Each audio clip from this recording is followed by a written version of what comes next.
Hi, welcome to Born to Be Wide, the 17th birthday, and also a celebration of LGBTQ plus History Month. My name's Olaf Furniss. I founded the evenings back in 2004 with my friend Brodie Smithers, and now we also run the Y Days. Well, Brodie doesn't, but I do with Michael Lambert and an excellent team. We run Y Days and the Off the Record youth events.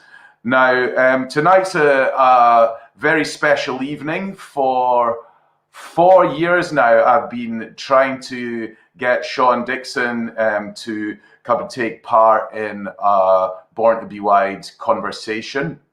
Thanks to the miracles or the wonders of the pandemic and lockdown, everyone's now able to do things remotely. So it means we're able to do it. Here's Sean, come into the picture and welcome. I think it's probably good just to say quickly that I first encountered you in the Soup Dragons, or encountered your music when I actually went to see you. I'd drunk the best part of a bottle of Bell's whiskey that my friend Dougie had stolen. So I remember the support band, the Cataran, but I woke up after you'd played. So I never actually got to see the Soup Dragons live, but I have your records. And what happened was that God, almost 5 years ago, a friend of mine sent me a link to Testify while I was on holiday. And I was like, wow, then ended up with a single from both single from that and a single from the very early days. Now, Sean, thanks for joining us. This is going out via La Roma Records in Mexico, a very fine record shop, and the new Colossus Festival in New York. And with you having a bit of a New York connection, especially around the area where the new Colossus takes place, I thought that was a nice thing to tie in with our conversation. Now, obviously, you've had a very, very long and illustrious life in music. I know you don't like the word career, so I'll try and avoid that.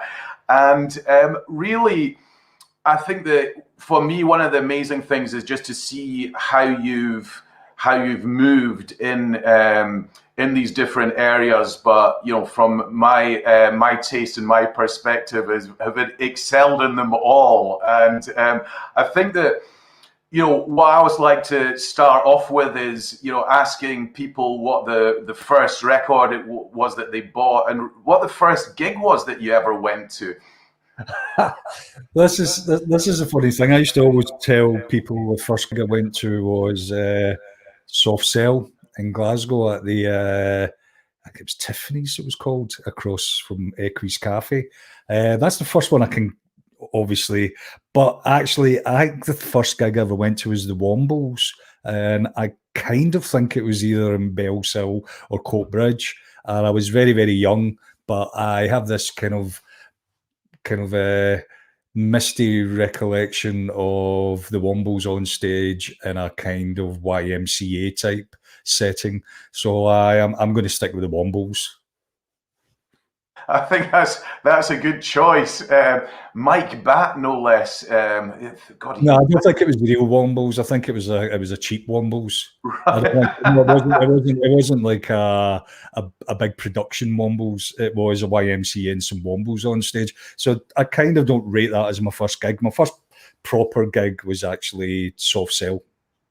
Which is interesting because you end up working with Dave Ball as well, which we'll come to later on. And do you remember what the first record, first single, first album was that you bought? See, this is a bit of a strange one because when I was really young, like aged four or five, my dad bought me a record player. He bought me an Alba dance set, and obviously there was records in the house that were their records. But they said to me before I had a record player, I used to go out in the back step and play the records with a stick through the middle and a stone, because I used to watch them playing records, and I thought, well, if I spin it on a stick and play a stone. So supposedly I destroyed all my mum's Elvis 78s and my dad's Frank Sinatra 45s and all this. So they bought me a record player and they gave me a bunch of records. And my dad used to go up to our record shop in Bellshill was a barber's. So if I went up to get my hair cut, he'd buy me a record as well. And the first record that was bought for me was Sugar Sugar by the Arches when I was about 4. And I love that record. That record's got a serious groove. People overlook that record. It's got a really cool groove to it. And the first album that was ever bought for me, once again, my dad bought me a Burt Bacharach album. He bought me Jackie DeShannon kind of compilation produced by Burt Bacharach. And so I was kind of introduced to big string sections at the age of 4 and 5, just playing them on this record player. And I think that's inbred into me the way I think of arranging music to this day. I like big kind of sounding productions. I also like little sounding productions, but I like the kind of juxtapose of the two. First record I properly bought for me, myself, that's a hard one. I think it was... it would have been kind of later on when I've gone up to the barbers myself to get my hair cut and buying records. Everybody in Bellshill bought the records in the barbers. There was Woolworths or the barbers, but I like to cross barbers because actually I do know the first record I bought. I think it was Heart of Glass, because I kept taking it back because it kept jumping.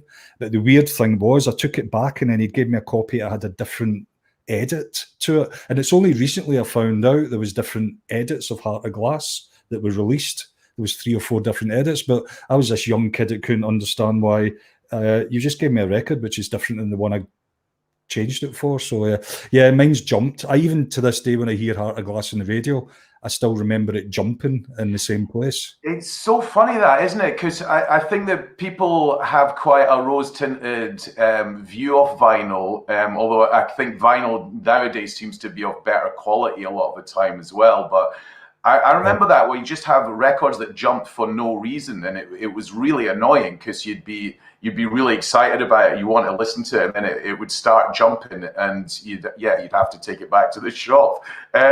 So I mean, you started playing guitar, didn't you, at an early age? I mean, was that something that something that you wanted to do, or were you more interested in other instruments, but guitar was really what was available? I think when I was once again, when I was really young, my aunt had a piano.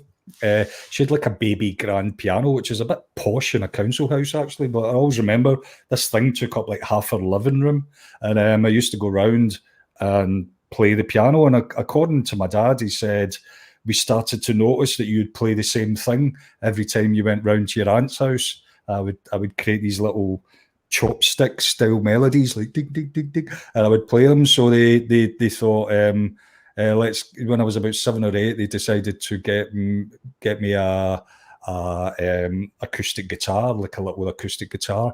And then when I was about 9 or 10, I was sent to guitar lessons. Bert Whedon's guitar lessons, I think that's what they're called. I used to go around to this guy called Sandy on the street round the corner from ours, and it was always a Thursday night between 7 and 7:30. So I never ever saw Top of the Pops for years. I always remember turning up at his house and it was like the first song on Top of the Pops. And then when I was leaving, number 1 would be playing. So there was many years of, I think I got to about grade 6 or something of this Bert Whedon's thing. And I could read music. I could read music on a guitar. And then I kind of came to about the age of 14 where I was just like, I don't want to do this anymore. It started to get really complicated, all the reading of music. And obviously my tastes were starting to change a bit. And at 14 years old, I decided I wanted a synthesizer because I saw Vince Clarke with a Roland SH-101 on Top of the Pops. And it was like, I want a Roland SH-101, and bless my mum and dad, they sold the guitar and added a bit more money and bought me this Roland SH-101, which I still have to this day. And so there was a few years I've been up in my bedroom fiddling about with synthesizers and drum machines, and I worked out if I had like one of those double deck tape recorders that you used to have.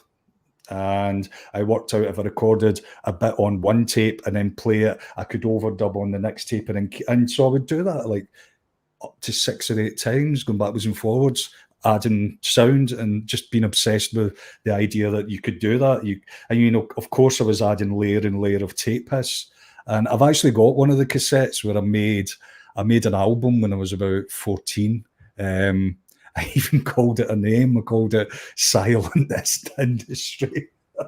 And it's like, it sounds like some kind of synth wave classic, because it's basically me and I used to like sing really quiet. I would do the drum machine, the sound, and I'd be like singing really quiet close to the condenser mic on the tape recorder, because obviously I didn't want my mum and dad and my brother and sister and that to hear. I was a bit shy, and I made this album of 10 tracks. I would try to do dub versions. I was completely obsessed with Martin Rushent, so I was learning how to try and wind the tape back and make little edits and I've still got that cassette. I should put it online sometime. It'd be interesting to hear, because I think that obviously your first sort of known musical ventures were I guess like the absolute antithesis of any kind of synth pop. So the idea of you being a kind of teenage synth popster in your bedrooms.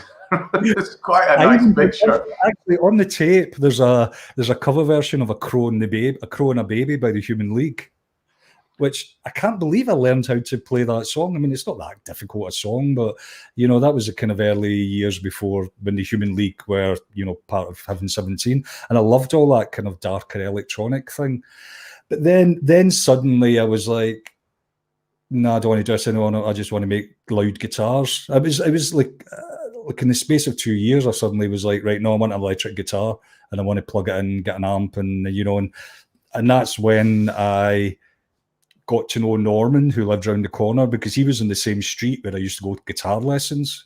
So I think I was still going to guitar lessons around then. I can't remember. And I think there was a period where I didn't do it, but then I tried to do it again.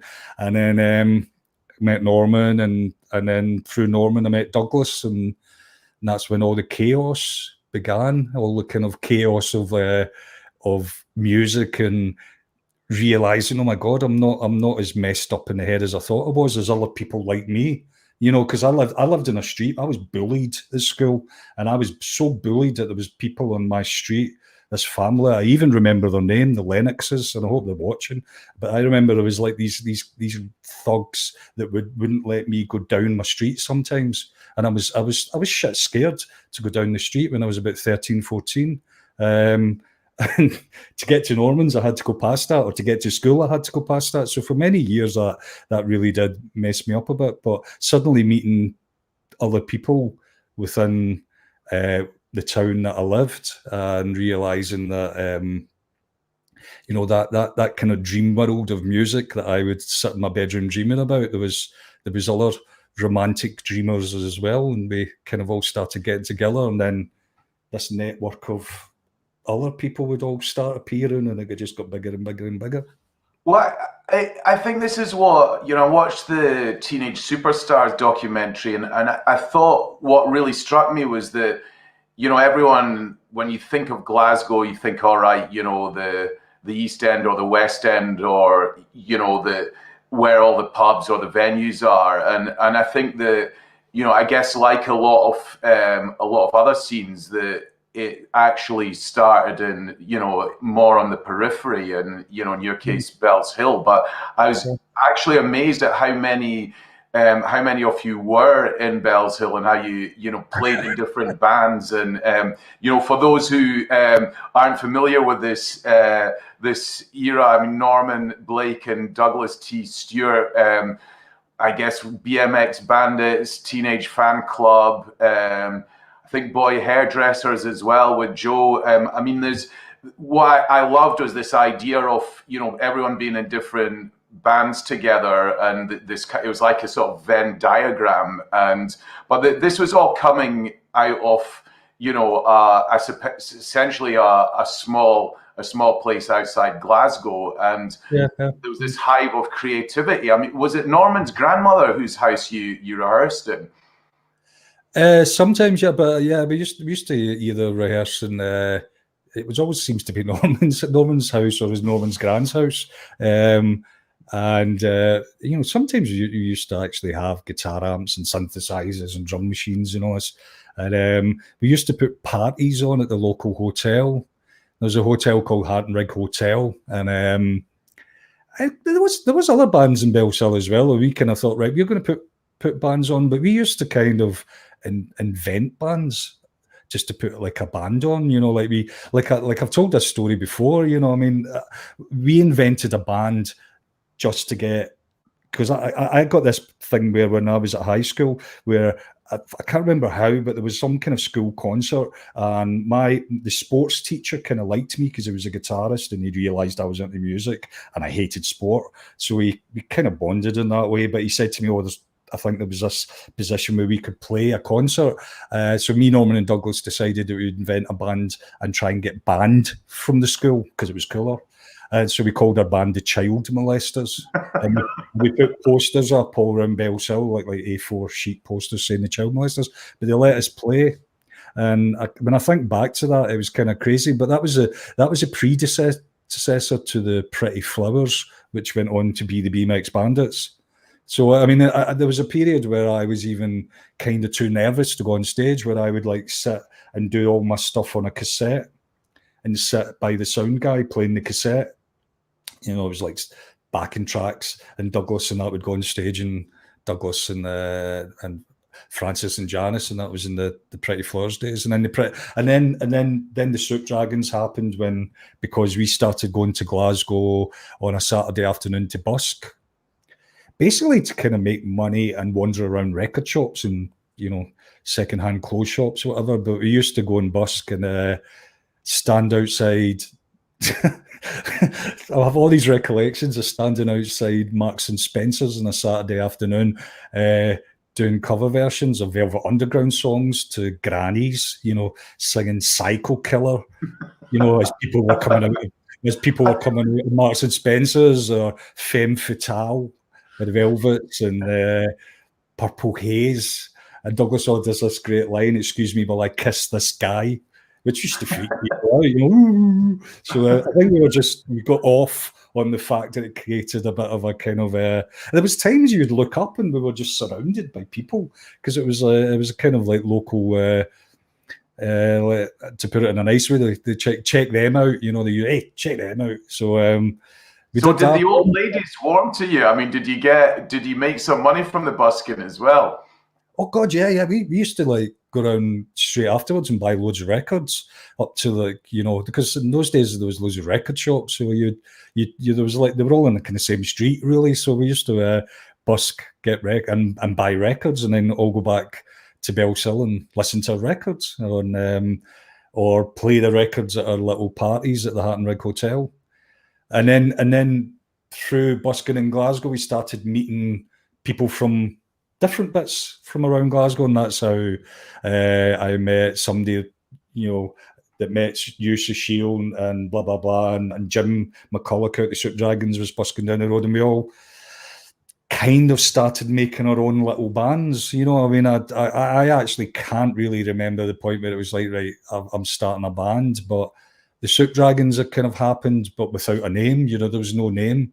I really couldn't think up a name. I actually think the name the Soup Dragons happened, you know, a few weeks before, you know, we kind of done anything. You know, the first gig we played was at Splash One.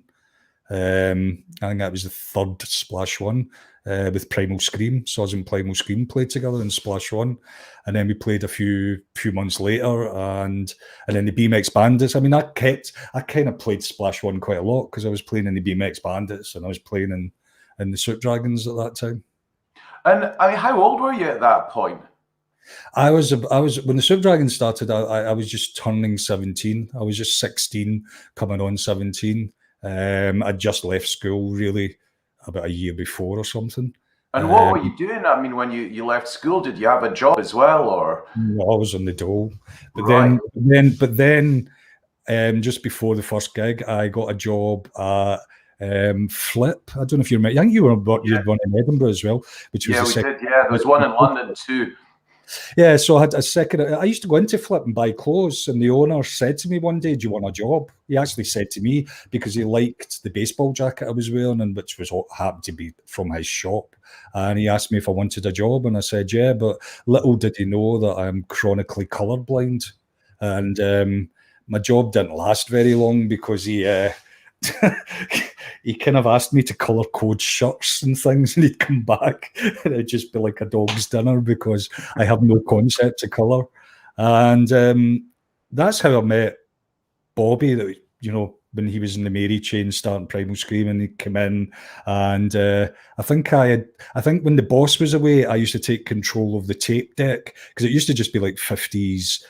Kind of bebop music played. But as soon as the boss went out, I was putting the Cramps on, the B-52s and things. And I think it was Bobby come up to me and said, who's playing the Cramps? And I said, me. So that was that kind of bond. And you get talking, and then you mentioned that you're in a band. I mean, and our band had only been together a few weeks. And he said, like, do you fancy supporting us at Splash One? So we did that. I mean, then you had a flexi disc out. I mean, to the younger viewers, the flexi disc is basically a sheet of plastic with the grooves printed on. They jumped a lot, as I remember. But a penny on it. That was it. Yeah, you had to kind of weigh them down, didn't you? The flexi disc thing was basically through the fact that we worked out. We recorded a song that cost like £30 to record, and Cecile had a fanzine called Pure Popcorn. So we shared the flexi disc with the legend, and this flexi disc was released. And the crazy thing was, it became single of the week in the NME, which was the first. I think it's the first and only time a flexi disc was single of the week in the NME, and then that's where it all just suddenly just went crazy. It was like with the single of the week in the NME, and then John, and I'm sitting at home. I was still at home, and the phone rang, and my mum said, "Oh, there's somebody from the BBC on the phone for you." And I picked up the phone, and this woman said, "Hi, I'm John Peel's producer." And I'm like, oh, okay. And she said, and we would like to get the Soup Dragons down to do a session. And I said, well, we don't actually have any money to get to London. And she said, oh, okay, well, give me 5 minutes. And she disappeared. She came back. She said, could you meet John? He's like DJing at Queen Margaret University next week in Glasgow. Could you go and meet him? And I said, yeah, sure, I'd love to. So a week later, I trundle into centre Glasgow up to Queen Margaret Union, and John Peel standing there DJing, and I walked up to him and I went, hi John, I'm Sean, I'm in the band the Soup Dragons. He went, here you go. And he put his hand in his pocket and he gave me £100, and he said, this is to get you to London. And I said, wow. I said, I'll pay you back. And he said, yeah, you will pay me back. And we got a coach and we went to London. And then when we were down in London, we also done what we thought was just a little interview for the NME. Come back, done a John Peel session. The next minute, we were like, got 3 pages in the NME, and we hadn't really even released a proper record. We just released 1 track on a flexi disc, and that's when it all started getting a bit crazy. We were literally 4 gigs in to our existence. Wow. I mean, I suppose looking back on it now, I was still in my teens, so 2 years is quite a short time. But I mean, really that rise was really quite fast, wasn't it? I mean, you got picked up by Jazz Summers, who'd been recently still been managing Wham and taking them into China, co-managing Wham with Simon Baker Bell. And you're on the chart show with a video that you made yourselves, and it just suddenly took off.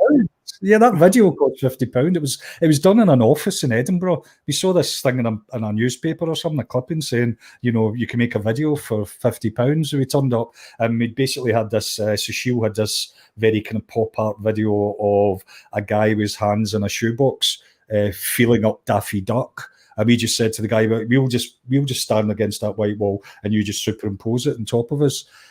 That was the video that made Jazz Summers want to, because Jazz and Tim asked us to come down. Tim is Jazz's partner, asked us to come down to London and meet them, and I went down with a VHS.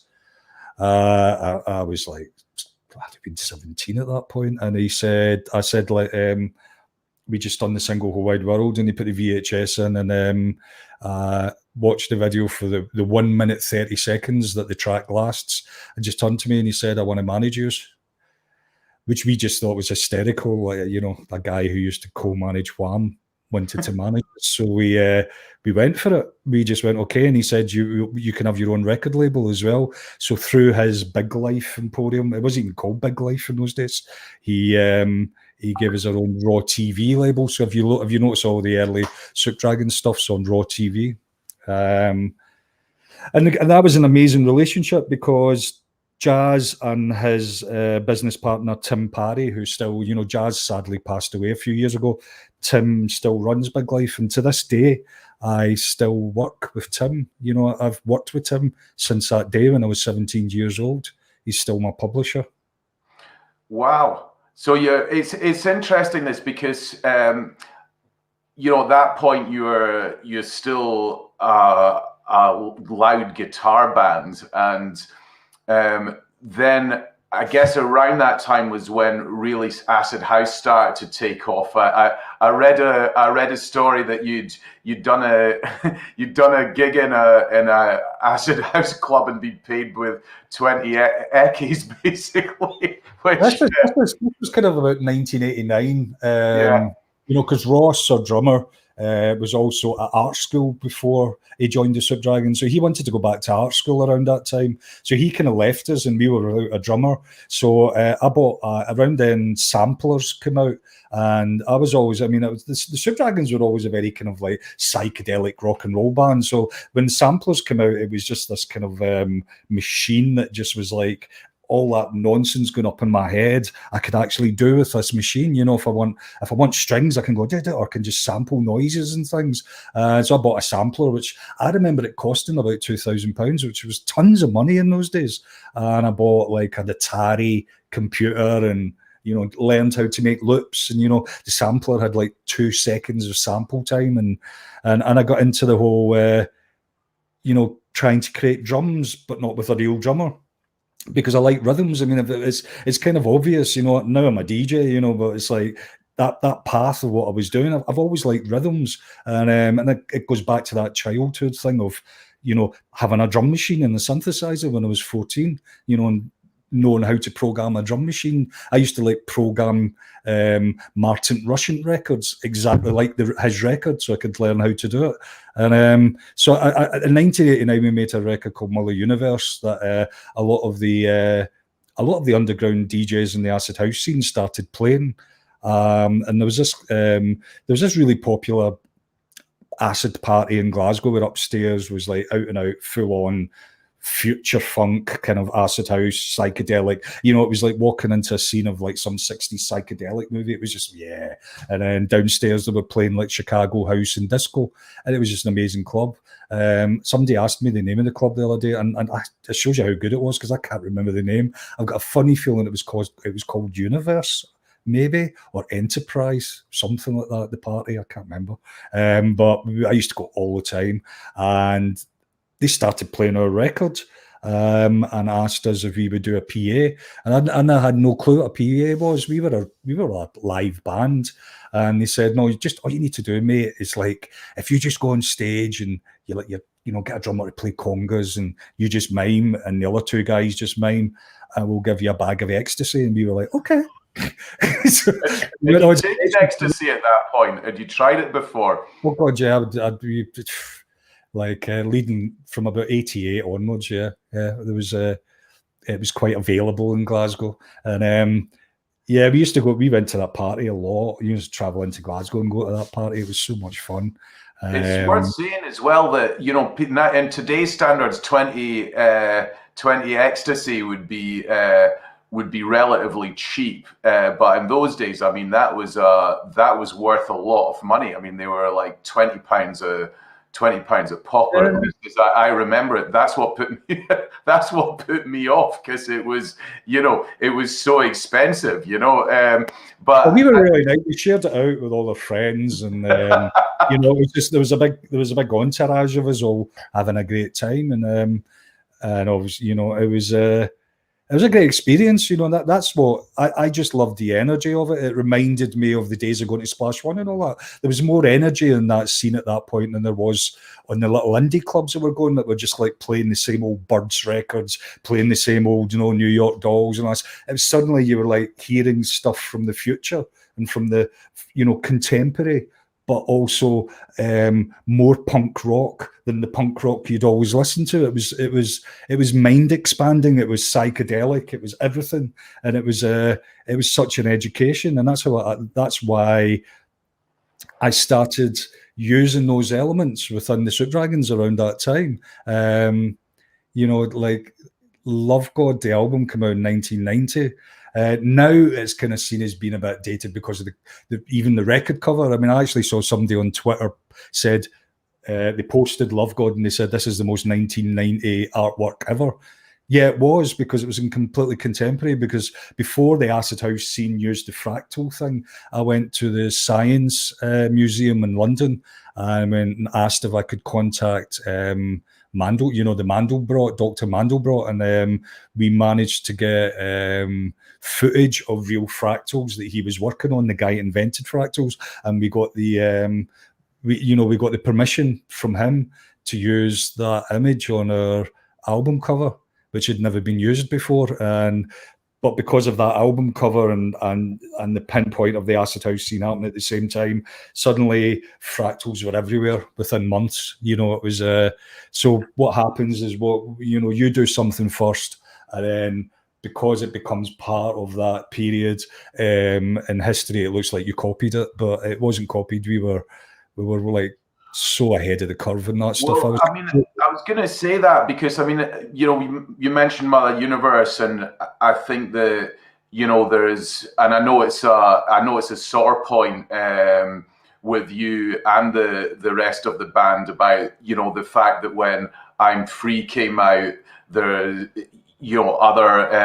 it came out, it was a hit, and other people were like, all right, well, they're jumping on the bandwagon. So I totally understand that you guys were first on that as well, and it's an irritating. What was the bandwagon? I always ask this question.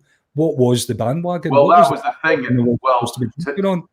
Yeah, I mean, I think that whole thing about bands that then suddenly started working with producers and electronic music. I mean, Screamadelica being, I suppose, the one that people think of. But I mean, I kind of what I'm saying is that I understand how annoying that is, and I think that but leaving that aside, I mean, you ended up with an absolutely colossal hit that put you on the map globally, and I think that what I'm really interested in is how that developed. I mean, what was it like to actually be in that period where you're going from having built a fan base and a following, but to suddenly being on top of the pops multiple times, and eventually, or not long afterwards, ending up in the States. Yeah, it was the thing about having a record that becomes that big kind of quickly, and it was like this whole period. It was a really hot summer as well, and the whole of the UK was party central. It was just like it was rave city, and it became a bit of a. It just all became a bit crazy and a bit full on, and I think I spent my whole time trying to get my head around it and not enjoying it because I couldn't really work out what was happening. You were having all this success with this kind of record and the album, but then critically you were getting told that you were copying things, whereas I never really understood. I sometimes think, like, did anybody actually listen to the album, or did they just listen to the single? Because the whole kind of concept of the album wasn't a million miles away from what the Soup Dragons always were, like a kind of psychedelic garage punk rock band, making these kind of like 3-minute fuzz guitar little anthems, but incorporating contemporary technology to make it a bit more interesting, a bit more what was going on in my head, as production-wise and things, and incorporating beats, because number one, we didn't have a drummer. I mean, that's the thing as well. It looks like on the Soup Dragons were a 4-piece band because there's 4 people on that record cover on the inside, but actually it wasn't. There was no drummer when Love God was made. It was all done with machines. And there was a lot of things that were ahead of the curve that have never been credited, because there was a complete backlash on the from the kind of music press side of things. I think also due to the record being so big, so quick, it did look like overnight suddenly this band had changed, which we hadn't. You could see it leading up to that record with the releases beforehand, what was happening. I mean, if you go back to, for instance, Backwards Dog, the single Backwards Dog, I was that was the point when I started using rhythms as a way to write songs. So I basically took the rhythm of Salt and Pepper's Push It and thought, if I write a kind of Stooges, Kinks kind of cut up guitar thing on top and throw in some feedback, I wondered what that would be like. And that was the point when I started thinking about, instead of just writing a song with a guitar, I started coming up with concepts beforehand about how to make a record like that. Like, I'm going to do a kind of like, okay, what if I come up with this kind of idea of like this kind of Salt and Pepper, boom, ba, boom, boom, boom, ba, boom, boom, ba, boom, ba, ba, ba, boom, and then can put this guitar, this kind of Stooges guitar on it, and that's where it all kind of bred from. That's where all that whole period onwards from the Soup Dragons bred from. It wasn't just about writing songs; it was about creating kind of a production thrill as well for me. Sitting back and, I'm free. I had no concept that some people made 12-inch singles for clubs by cutting up and editing and placing it together. I just made it like, I suppose, like the old way of making disco records. I made an 8-minute song, and we kind of sat there and went, right, this is the guitar solo section, this is the gospel section, this is like junior section, and and I'm free, it's I saw it on Stones at the Hyde Park at like 3-4 o'clock in the morning. 2 days later we're in the studio, and a few weeks later we're in the studio and decided to do it, and it was before the internet. It was before being able to dial up YouTube and hear the record. None of us had the record. I didn't have the record. I just had this dusty recollection of how the record went, and all I could really remember was the I'm free to do it, I want any old time, and Love Me, Hold Me. The rest of it was completely made up. There's a lot of different lyrics. The Don't Be Afraid of Your Freedom thing I added because I thought it was, there was a whole Thatcher thing of starting to close down, people having fun, parties were getting closed down, and it was all these, it was like, and then there was the backlash and ecstasy and all this. So it was like, I liked this, adding this other element to the song that brought it into contemporary. It wasn't about the 60s. It was actually about 1989, 1990. That's why I added the Don't Be Afraid of Your Freedom. And actually, the gospel choir at one point sang No More Poll Tax, but it's very quiet in the mix. Because they were like telling them ad-libs to sing. They were like, well, this church, how we got the gospel choir? I remember like sitting in the studio. We put I kind of put the drums and the bass down, and then Sheil played the bass on top of this bass synth that I'd kind of come up with, and then Jim played some guitar on top of the bass, and it was like, it was all made up, completely not the way that we were making records at that point. And then I was like, I want to put a gospel choir on it, and I got Yellow Pages. I remember sitting in the studio phoning up gospel choirs and Yellow Pages, but the local one, the London Pentecostal gospel church or something. They said to us, can you fax the lyrics through? Because they obviously wanted to check the kind of religious aspect of the lyrics. And luckily, it kind of sounds a bit religious. And I faxed it through. The pastor phoned back and said, we can come round tomorrow. And there was 35 people turn up. They done the kind of like chorus, and then I said, can you do like loads of ad libs? And they're like, what kind of things do you want me to sing? And I'm like, so I was explaining my concept of the poll, there's these poll tax riots going on in Scotland because we got the poll tax first. And so like in those ad libs on the 12-inch, you can hear, oh, more poll tax, and Amazing Grace, how deep the sound, and all kinds of weird wow. things. It's funny. I mean, I must have heard the record thousands of times, but I've never picked up on that. I'm going to have to check it out later on.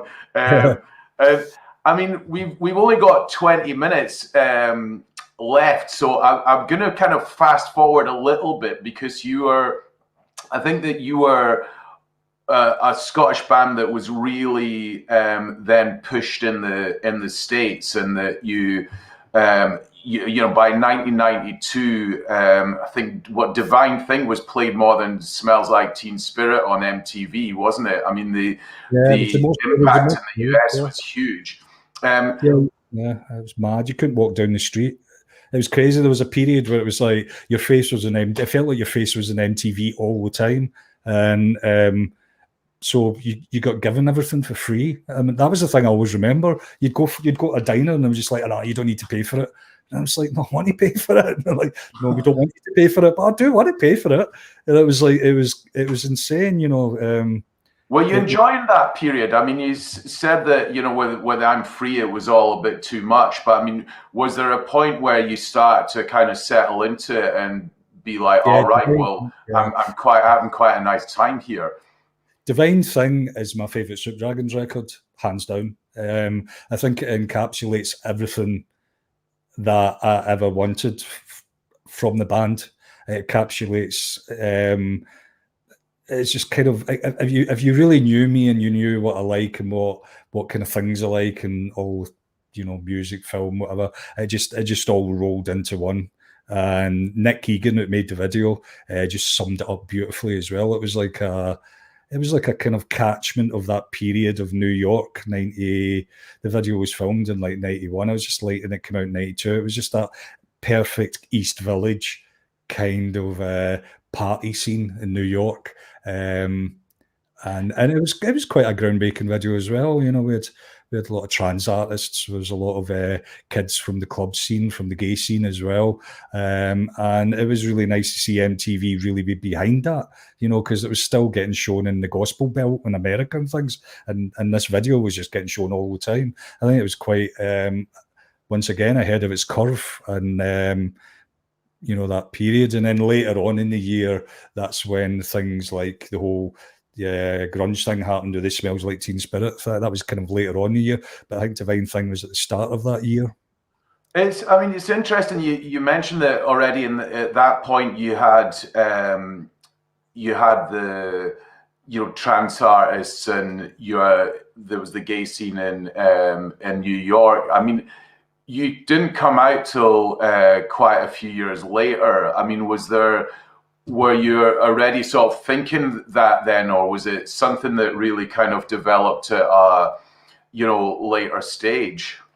I was always kind of like curious of the fact that I might be bisexual, but I'd never really done anything about it until the band split up, which is a long story in itself. I won't go into because we've not got enough time to talk about that. But when the band split up, suddenly it was like, you had loads of time to actually start thinking about your life and what you are and all this. And that's when I met someone who kind of groomed me into thinking he was a married man with children.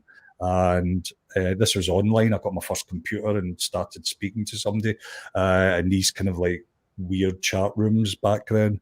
And he led me to believe that if I experimented with him, it would be a safe place to do it. And because he'd done it with somebody else and whatever. And I started kind of, I started meeting this guy.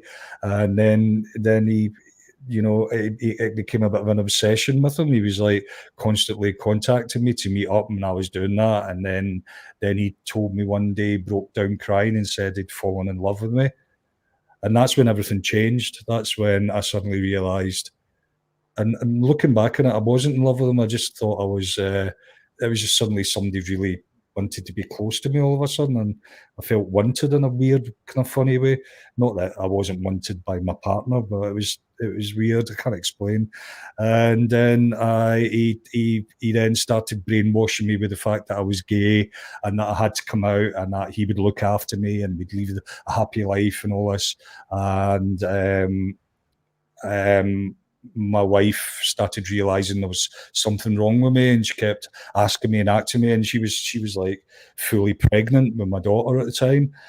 And I always remember it. I was standing next to a toaster making toast early in the morning, and I was tired and my head was all over the place and I was freaked out. And she kept saying, "Is something wrong? Is something wrong? What was going on?" Whatever. And those three words came out my mouth that I remember as the words actually came out my mouth, which took seconds. The ground below me disappeared and my life changed completely. Not for the best at that period, and that was it. I was suddenly a gay man. And I mean and then before we go back to sort of we'll go back to New York in a minute, but I mean I think this is really, there was no real support for you at that point, was there? I mean, the thing is, I went back to him obviously to say that I've kind of came out, and when I went back, he didn't want to know. He shut the door in my face, but then started telling me lies that he was HIV, and then that I was killing him because his viral load was too high, and all these kind of things. I was having a nervous breakdown. My daughter was being born. My daughter was born. My life was all over the place. I'd left my family home. I was living in a little, rented 1-bedroom flat and all kinds of stuff, and then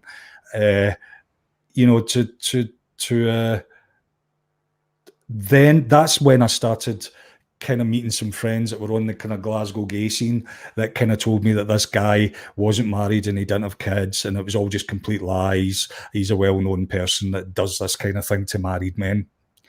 So that made it even worse, because then I suddenly realised that I'd been used. I'd been completely used, and now my life was never the same.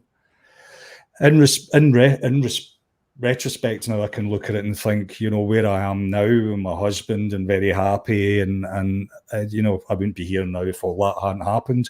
But at that time, I was suicidal. I was a mess.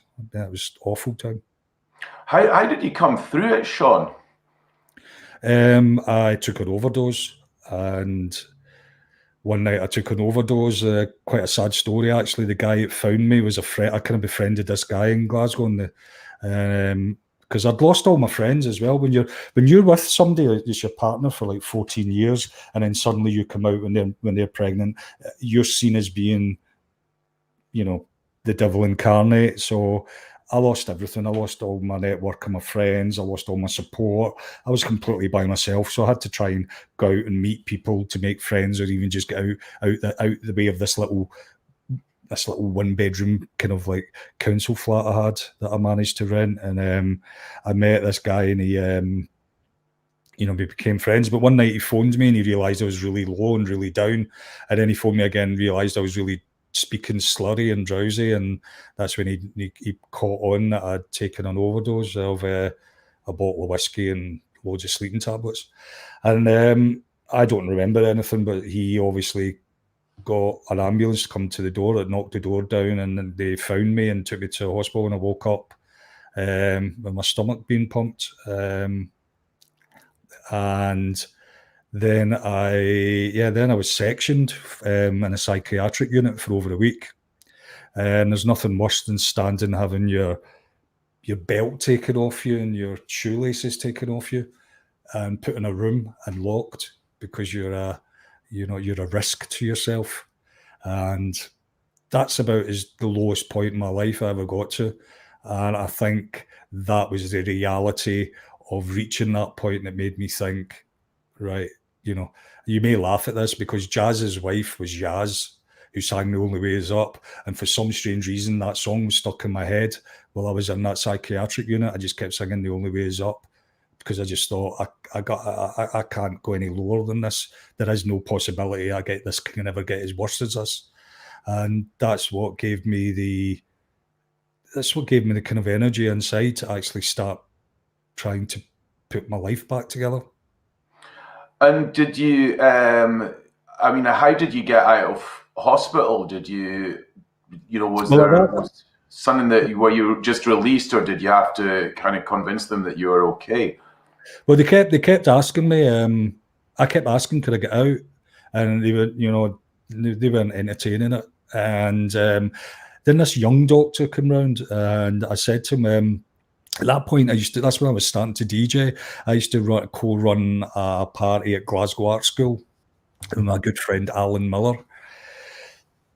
So that was kind of just happening as well. So I said to this doctor, I went, well, see, tonight, it's like, this is a week later since I'd done it. So it must have been after record players that I took the overdose. So I said to him, I actually DJ on a Thursday night, and this is a Thursday, and this was in the afternoon. I said to him, I really want to leave to go and DJ, and that must show you that I've got some kind of incentive to actually wanting to make a change for myself. And he looked at me in the face and said, I actually believe you, and I'm going to take a chance with this, and I'm going to let you out. And he let me out. I turned up and I DJ'd that night, and had a wonderful time with Alan and all the people who used to come to our party. And I never told anybody what had happened until afterwards, driving Alan home. I sat down and I told him, I've been in a psychiatric unit the last week because I tried to kill myself, or made some kind of attempt to try to do something to myself. I actually don't know if I wanted to kill myself. I don't know if it was a cry for help. I don't know what happened, but all I know, it was the lowest of low and the worst period ever in my life that I managed to give myself a huge kick up the ass to move forward. But it's still to this day, it does cause a lot of issues with me because I do, I do worry about that. I actually even tried to do that. If you are giving yourself advice in a situation like that, I mean, what would it be? What have you done to get through it or get past it? You sing The Only Way Is Up. In the head, the only way is up for you and me now. How do I get through it? I mean, we all have low periods in our life, bad periods. I kind of use that as a benchmark of never getting to that point again. The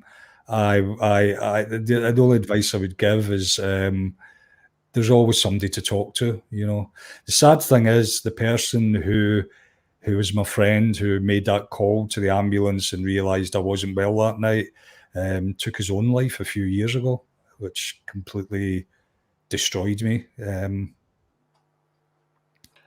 I think that there's it's also worth mentioning as well. I mean, there's different organizations. Obviously, everyone knows about the Samaritans, but specifically for music, I can never remember I'm not going to try it here, but BAPAM is the UK for Performing Arts Medicine organization, and it's for mental health, but also for physical health, and it's worth putting that up because I think it's quite often people that are working in music in particular just don't necessarily know where they can get that, can get support.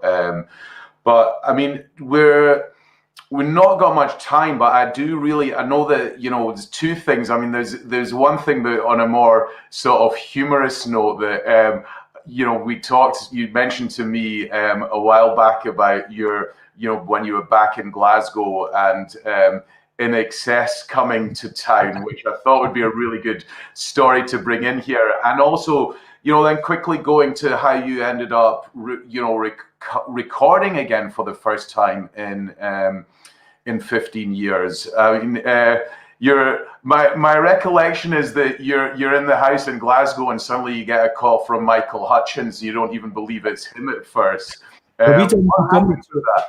We'd done the tour in America with INXS for a few months, and this was about a year. I don't know if this was like about 6 months later. And the phone rings, and he's like, "Oh, it's Michael Hutchins," and I'm like, "Right, who is this?" And he goes, "No, it's Michael. You gave me your phone number." And I'm like, "Oh yeah, I remember." And he said, "We're in Glasgow tomorrow. Do you want to come?" And I was like, "Of course, yeah." I didn't know you were playing. He goes, "We're playing the SECC, so come along." And we all went along, and he also said to me on the phone, "And you can take us all out afterwards." I was like, yeah, sure, yeah. And it was actually a Tuesday night of all times, in Glasgow. And after the gig, we went backstage, and he said, "Right, Sean's taking us out. Let's all go." And 30 people got on this coach, like one of those kind of coaches you'd go to Butlins in. And Michael went up the front with a microphone, like you get your tour conductor, and he was like, "Right, where are we going?" And I'm like, I was sitting with like some of the band, and I'm like, "What's open on a Tuesday night in Glasgow?" So we kind of thought we'll go to the kind of posher places because there might be a VIP room. And we went to the Tunnel, closed. Went to the Sub Club, closed.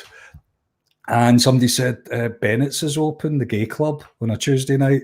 So we were like, "Well, if that's really the place open, that's where we're going." So I'm like, "We'll go to Bennett's." And Mike was like, "Great, we're going to Bennett's." And we drove up to Bennett's, and we all piled. I remember turning up at the door and going, "I've got an excess here. Can we get in?" And they were like, I think they wanted us they were going to charge us until they saw Michael Hutchins behind over my shoulder. And they were like, "All right, he's not shitting it." I think they just think we were making it up. "Yeah, we got an excess. Can we get in?"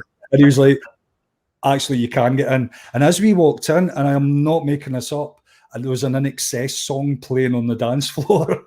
As we walked in, and I always remember because I was the first person that walked in, and they were behind me. And as we walked in, all I remember was all these girls turning around and just screaming, like just going, "Ah!" And then it was just like chaos. They all ran. So I went to the manager. "Do you have like a room you could put them in, like a VIP room?" They went, "No." He goes, "We use that corner of the sofa." So he went up, and he was trying to throw people off the sofa. But then girls were starting to have a go at Michael Hutchins, going like, "Who the hell do you think you are?" And walking in here and tucking us off the sofa. So we sat down for about 10 minutes. Michael spied an emergency exit next to the sofa, and he went, 3, 2, 1, go. And we all just ran out the emergency exit onto the street and jumped in a taxi, went back to the hotel with him. And I mean, it was probably worth mentioning as well that was the straight night on the Tuesday, wasn't it? Yeah, I think. Well, yeah. It was the straight night. Yeah, well, the straight night. The straight night. Yeah, there was a kind of not a kind of dancey party, if you know what I mean. But I actually don't know if it was a Tuesday or Wednesday because they were playing INXS songs, but I don't know. Maybe it was. I just love the idea, though, of someone just going like, "I'm not giving up my seat for you. Who the hell do you think you are? Coming from Australia, playing the SECC." And I mean, you go and I know that you moved to London, you started DJing, and for me, one of the things that I love about the DJ sets that I've heard from you is that it actually does really remind me of that house, the house stuff that was around in the late 80s and the early 90s, and there's a kind of familiarity about it with that. I mean, how did you find your niche in the DJ scene, and what was it that made you kind of move in that direction? I mean, I've always been a bit kind of shy at promoting myself as a DJ because I still kind of think to myself, "Oh, wow, I'm a DJ." It wasn't something it was meant to happen. It just happened because I had a load of records and somebody asked me to play their party, and then somebody saw me, asked me to play the next party, and then and here we are all these years later, and I've got the words DJ before my name sometimes. But yeah, I just play records I like, like people say all the time, like, "What kind of genre do you play?" And I'm like, I just play records I like, and for, and I'm musical, so I understand the way you can segue records together. And it's a pretty simplistic thing to think. All you do is you pick records that you really enjoy, that you'd like to play loud to let other people hear, but have some kind of concept how to join them all together. That's DJ.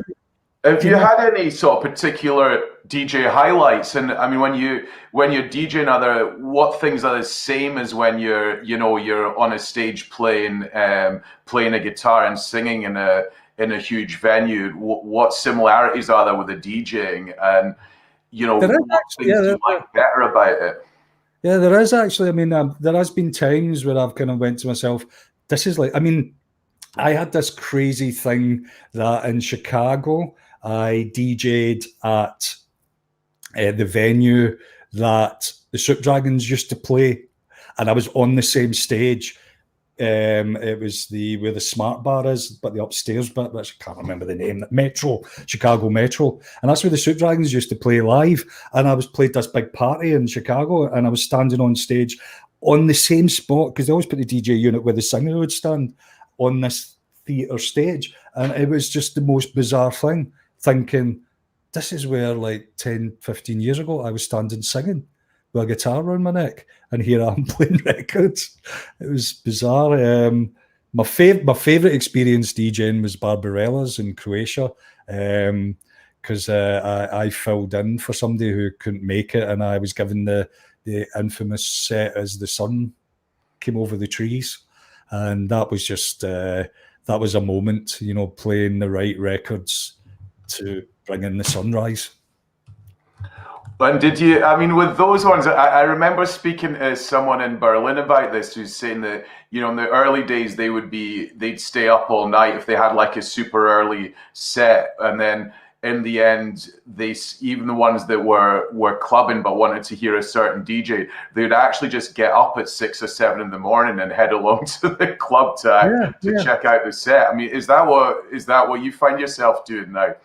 I used to DJ a lot of after-hours parties a few years ago in Vauxhall in London, and there was a period where I used to just stay up all night and then go and play. But then I realised, looking around me, that the people that did that didn't look very good, didn't look well. So I thought I need to treat this as a bit like a job and go to bed beforehand. But then that was even worse, because you'd suddenly walk into this club that people had been up all night partying. So you walked into this kind of atmosphere, like walking through a door, like some kind of weird kind of like, Twilight Zone thing. And I used to love that, because I was completely compos mentis and my head was scullered. But I used to do things like pan the speakers, so things would spin around the speakers, and do weird effects and things, playing with people's minds, which was always a thing, I suppose, what I used to do in the Soup Dragons days, with guitar effects and, psychedelic images that we used to project on top of us. I liked that thing of controlling crowds at 7 a.m. in the morning that are a bit kind of happy that had been up all night, and expanding their experience.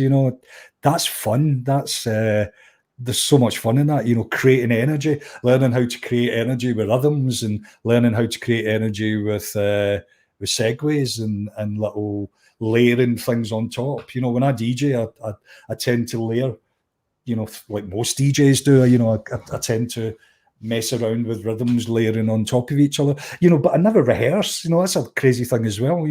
I just do it on the spot. I just kind of make it up in my head, and then sometimes I remember them and I do them again. I sometimes think, right, that record went really well with that, and I'll do it again. But most of the time I completely forget. But just that thing of throwing caution to the wind and mixing something on top of something, and then something beautiful happens.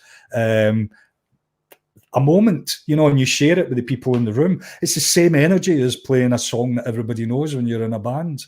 Or playing a new song. That thing when you were in a band and you played a new song that nobody knew, but you knew this is really working because people are loving it. And I love that thing about DJing, presenting music that's that some people might not know, and they go completely ballistic for. It's wonderful. It's wonderful. It's a wonderful thing. Sharing music with people is such a wonderful thing. It's something that I've missed so much in the last 12 months. Just that aspect of it, not the aspect of like getting some kind of wage. I haven't worked for a year basically, but it's not that aspect. It's the aspect of being around people, being around friends, and just sharing the love and excitement that you can get out of audio. It's stunning. And one of the things that just before we go, because I think it's important that it's not like you've been sitting around idle over the past year. You've been super busy, and you've been recording with David McAlmont, and I think that came out as a result of the featuring album. And I just wanted to, because it's such a beautiful concept, and it also marked your return to recording again, or writing again.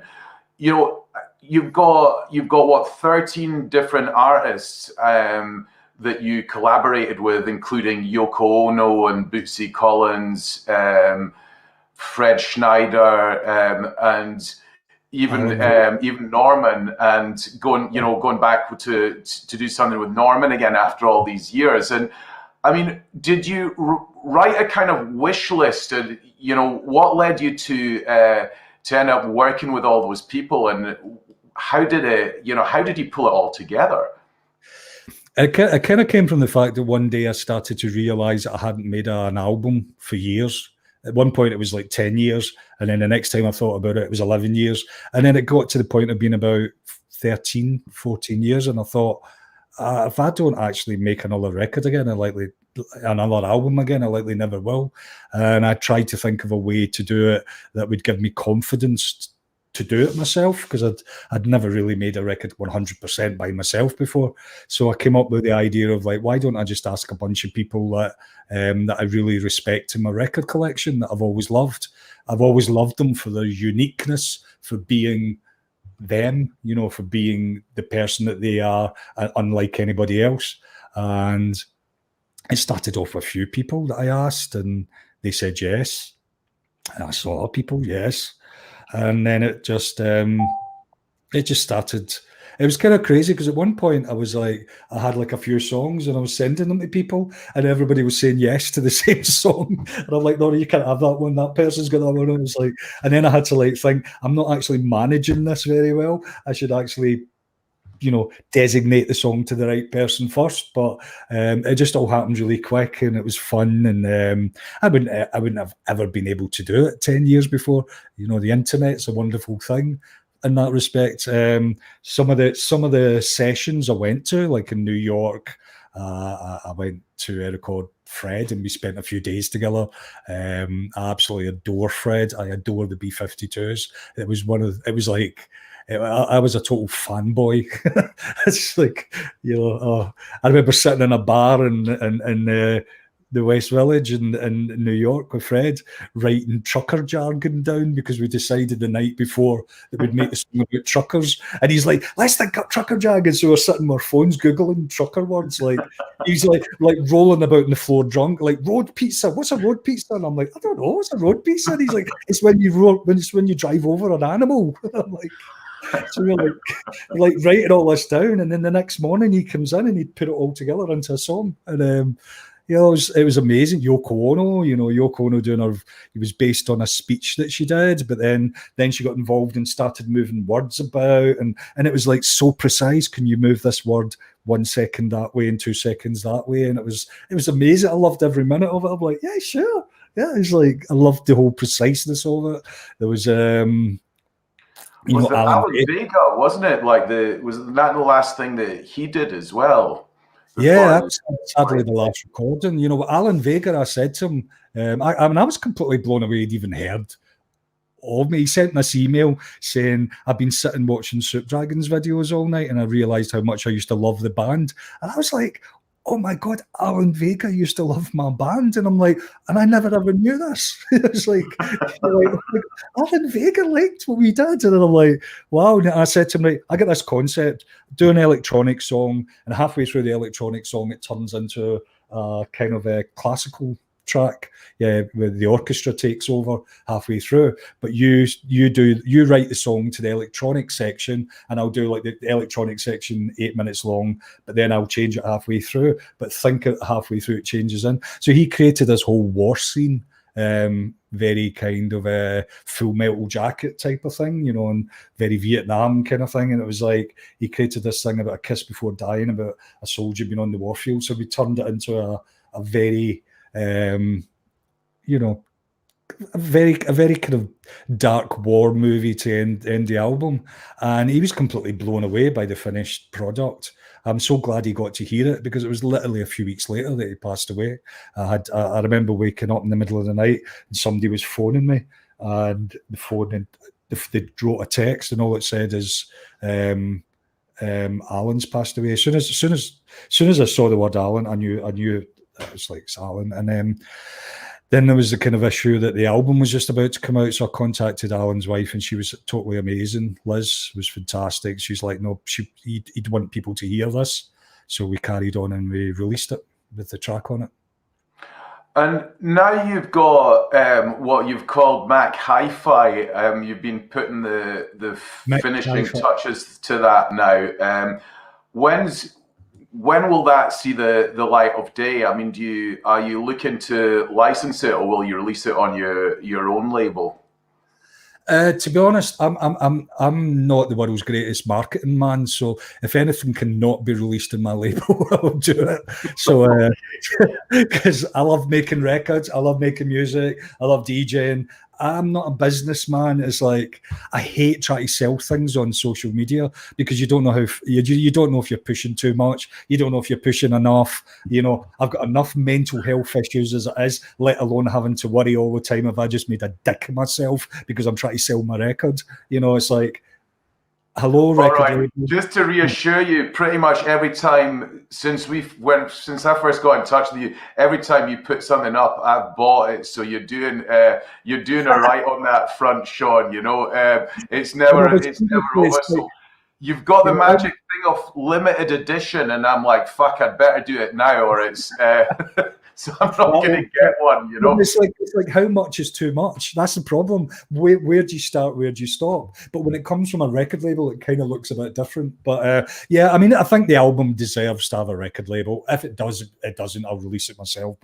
But myself and David have been working on this for a few years, and we're really excited about it. It's very unique. It's very us. It does sound like both of us. It sounds equal parts him and equal parts me.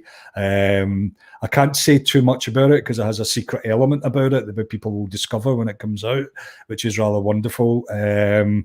McHifi was kind of an in-joke because we were trying to think up a name for the project. But you try and think up a name when you're this age, it's impossible. Every name we come up with, you'd be like, nah, that's rubbish. And it's like, then I said to him, I said, listen, a band's name is just an empty vessel. It's when you think of bands, you think of the music with the name. So, I mean, I would sit there and I'd say, like, if I said Tame Impala, you'd just be like, that's rubbish.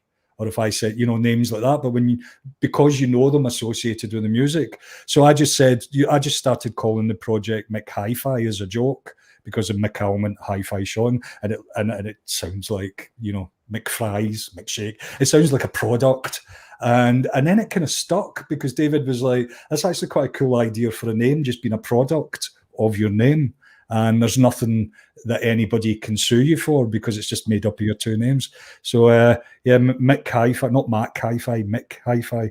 McHifi album will be, I would say, sometimes in the summer. It would be actually a beautiful album to release in the summer. It's beautiful. That's kind of like the concept we had at the start. We just want to make really beautiful music. It's also an outlet for me to do other stuff apart from the dance electronic music that I do is Hifi Sean. It's like I'm so happy that I've got this outlet to kind of get back to the bare knuckles of writing songs again and producing them in a certain way without it all being about you know, rhythm, you know, based on, you know, the genre of a rhythm. You know, I've always said this. I don't think in genres, but it's sometimes difficult when making dance music to not think in genres because it's such a genre-specific place to create in. So you try everything you can to try and think of ways around. Like Testify, I remember Testify started off as an acid house track with the bass line, dong dong dong dong dong dong dong. But then I was trying to think of ways to present a 4 on the floor acid house track without it sounding like a dance record, and that's when I came up with the all the other stuff on top, and then Crystal wrote the wonderful stuff on top of that. So it's nice with McHifi that I don't have to think about BPMs. I don't have to think about would this work on a dance floor and all that kind of stuff. It's a lovely outlet to get back to the songwriter I was. 20 years ago. That's horrible. Yeah, 50. Let's say 10 years ago. Yeah, it's great to get back to the songwriter I was 10 years ago. Sure. What a great note to end on.